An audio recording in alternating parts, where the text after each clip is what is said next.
Hi, Lit Crew. It's me, Squeaky Moore. And today I wanted to come to you because it's Goody Friday. And I wanted to do a video that would talk about some of the common mistakes that we make as independent content creators when pitching or preparing to pitch. So to get started, I want to talk about, the fact that we all make mistakes, and the difference between the people that win and the people that lose are obviously the people that correct the mistakes and then get back out there on the journey to continue to pitch, right? One of the first mistakes that that you can make is only having a concept to pitch. Okay. I've had people ask me or come to me and say, hey, I have this concept, but I don't want to write it. I want to just see if the network or this person or whoever, the studio, if they're interested in it before I fully invest my energy and my time into writing the script. And to that, I feel like, one, if you don't fully believe in your project, I don't believe that there was ever a project that I pitched that I didn't fully believe in, that I didn't go in thinking they're not gonna, what if they don't pick this? I may have thought, what if they don't pick it up? But to think, I'm not gonna do this because what if they don't pick it up? That means I'm not fully vested in the project. And if I don't believe in my project, why do I feel like others are going to fully believe in my project? Not to mention the signal that sends to any development team is, one, they have to wait. So we don't know how long it will take for you to have to get a project together, but they don't really have time to wait for you to get your project together. It's sending a signal that you don't believe in yourself. And why do you want them to do the work for you then that you didn't do yourself? So fully realize your concepts. The next thing, and it's going to be quick, it's reading off of your paper. I had a huge story to tell about me. Just when I go into a pitch, I'm reading from the paper. No, really practice my pitch, practice your pitch, read it, memorize your log lines, practice in every possible way that you can. Another common mistake that I made, and some of you may have made too, and it may have worked in your favor, is no packaging. You don't package your project. So you don't have an intellectual property. You have to come to the table with something, right? So that you can maintain control, or so that they feel like, oh, this is worth having her sit down and talk to me. She has a talent. She has a named director, a very well-known Emmy award-winning director, or just come to the table with it packaged. I have a short story about it. I have a friend who pitched a show, and it was a hair show, and I guess nothing happened. And then the production company eventually came back to her and said, hey, I know that you have pitched a show. We have another show come our way that's kind of similar, and we're going to go with it. And it's because it's packaged, but I wanted to give you the heads up. How can we turn this particular actor down with the same concept? That's a really great concept. So packaging in that case was all the difference. And I've heard that from quite a few development executives, that they've had two of the same shows come in 1 week, and they picked one up that was fully packaged. So the lesson there is we have to start packaging our own projects. And there's ways to do that, and I'll go into that in another conversation. Another common mistake we make is relationship building and pitching blindly. I've done that, and I've been pretty okay with pitching blindly, but I think the best successes that I've had are the ones where I've actually spent time building out the relationship. Having someone go before me to make introductions.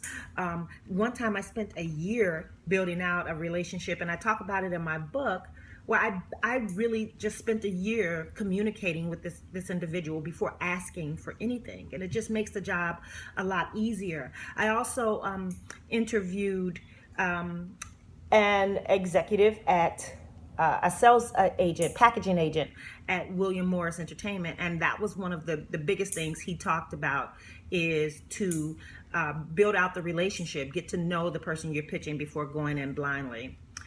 So another thing, another common mistake that we make when pitching is to make sure that the content is right for whom you are pitching. Huge, huge. Make sure the content is right for who you are pitching. Here's a mistake that I made. Um, so I had I was with a partner at the time, and we had gotten our project was picked up for Aspire TV for their launch, and so we had started developing. We worked on developing the relationship with the executive. They were going to be doing a pitch fest at ABFF, and we asked, because we were very bold, we asked if we could pitch last so that we can have more time. And we also asked if we could have the general manager at the pitch. Like, okay, I'm gonna say kudos because we were bold as hell and we did that, right? We asked big and they honored it. Okay, yeah, we'll do that. So we get there and we pitch a drama series. Now, let me give you some backstory. In 2013 is when this network launched. They picked up, they were acquiring shows, older shows, The Cosby Show, Flip Wilson, all of these types of shows. And we come with an original drama series that it will probably take $1 million per episode to shoot. And that's $1 million is common, but not for a new network. So we really hadn't thought through who we were pitching, or what we should have done is just built out a show that would be a reality show or a talk show or something, a digital show for them, something of that nature that would fit the budget that we knew that we should have known that they would be working with such a new network. So really do the research and know what type of shows these networks are looking for, and what they usually work with, or maybe you can look up what they're planning for the next year or the new pilot season, so you can see kind of what direction they're going in. So again, make sure the content is right for whom you are pitching. Pitching via email. This should have been first. I recently had someone come to me and they told me that they were pitching they were setting up a lot of email pitches. And I said, well, what do you mean by email pitches? And he went to explain that he was fully pitching via email. And while people were interested initially, he didn't have any luck. And I warned against it. Do not pitch by email, because what you do is you stop yourself from persuading the buyer. You could be the final piece in persuading the buyer, and you've alleviated yourself from the room. You're allowing them to decide on paper whether or not they want this. And on paper, things just don't come out the same as they would if I was pitching you. My passion is the secret sauce. Your passion is the secret sauce, and you're alleviating that. You're taking that out of the picture. So never pitch via email. Okay, you want to give enough in the email to entice, and so that you can get in the room to fully persuade the buyer. Not rehearsing your pitch. I shouldn't have to say this. Yes, I have made this mistake before.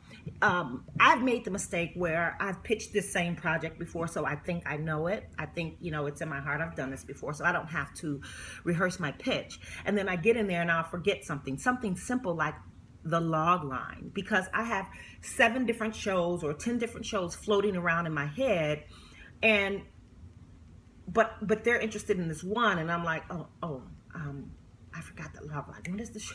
What is that show about? Who's the main character? And it's even in those pauses that I'm not at my best. And you want to be able to. You make one impression. That first impression is everything. And if you're not rehearsed, you can make all types of mistakes because of fear. But if you rehearse, no matter what no matter if fear is there, you've rehearsed that. You've exercised the muscle. You have the knowledge in your head, and you can pitch from there. So always be rehearsed. And that way, another thing is, I've been in a pitch meeting where you think you have 30 minutes with them, and then they come and they're late, or they start talking to you, and they waste 20 minutes of your time, and now you have to condense the 30 minutes that you thought you had into 10 minutes or 5 minutes or whatever. And so you want to be rehearsed enough to know, let me get to the meat and potatoes of what this show or this film is really about. So be rehearsed.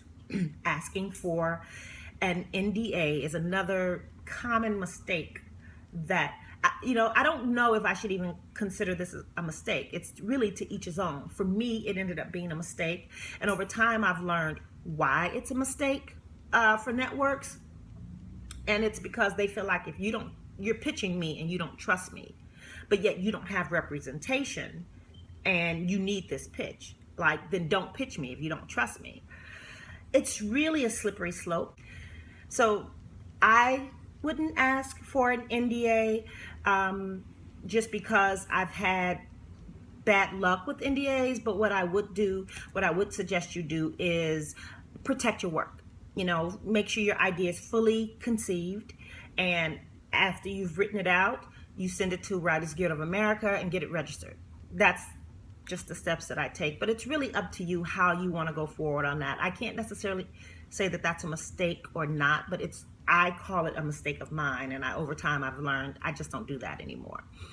And of course, if you have representation, then it really doesn't matter because they're going before you to represent you and your project. But in this case, and in my book, I'm really speaking to the independent, underrepresented content creator. One of the next mistakes that many of us make, I can't say I made this mistake, but I have watched people make the mistake, and that is harassing the executives. Lit crew, there's a fine line between following up. I like to give time. I pay attention to words. What did they say in the meeting? What did they say in the email? There's been times when I've been in a pitch and they say, we'll get back to you in a few days and let you know kind of where we are with this or the next steps. Well, I give them those few days. I always give them a couple of more days past the few days because things get busy. Life gets busy. Or maybe they're still seeking answers. Maybe they've set up a meeting and they have to meet with someone else, and they couldn't get on the calendar within those few days. I don't know. But to reach out too soon can kind of be annoying. I have worked with someone who I think always reached out too soon. And I think, honestly, some of the deals were lost in that harassment. I think it comes off as harassment, and they're like, okay, didn't we say we would contact you in another 2 days? Why are you hitting us up after 1 day to ask to follow up if we've set 2 days? And so it's a really fine line. I like to give some time. If they haven't said anything at all and we'll get back to you, I wait at least 2 weeks before reaching out or following up. That's just me. There's nothing written in stone. You really just have to read the room. The last common mistake that I have written about is overselling the project. When you're sending your blind emails, you're pitching, your emails to entice, or even if you're sitting in the room, saying things like, how you predict it's going to be or sell with an audience. This show is going to make millions. It's a powerful show. This is, those types of words are your opinion. They're not necessarily fact, and you don't know how other people are going to take the project. So you can't oversell it. I would say just go in giving fact. This is a show. It's a show about this, and these are the people I believe it will affect most. Give the facts, not opinions about your project. And this way you could you'll know that you're not overselling. So I just wanted to come to you on this Friday, on Goody Friday, and give you talk about some of the common mistakes that people make when pitching.